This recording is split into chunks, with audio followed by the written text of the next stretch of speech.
नमस्कार मित्रांनो, व्हिडिओ बनवण्याचं कारण फक्त एवढंच आहे की आता इलेक्शन्स आले आहे. त्याच्यामुळे प्रत्येक पॉलिटिशियन जो तुमच्याकडे कधी न लक्ष देणारा आता तुमच्याकडे प्रॉपर असं लक्ष देणार, तुमचे अडचणी दूर करण्याचा तो खूप प्रयत्न करेल.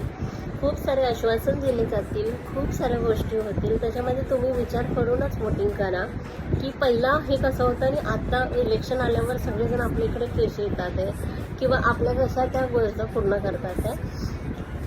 कोणी धर्माच्या नावावर आपल्याकडनं वोटिंग घेतील, कोणी काही गोष्टींमुळे घेतील. फक्त एवढंच की नाही त्या गोष्टींना बळी पडू नका. जो काम करतो त्याला वोट करा. कोणताही पक्ष निवडू नका. सो ही व्हिडिओ यांच्या सर्वांसाठी आहे की आताची जी निवडणूक आहे ती खूप कठीण आहे, पण 1 महिनाच आहे. त्याच्यामुळे जेवढं होईल, 1 महिनाही नाही आहे, पण विचार करून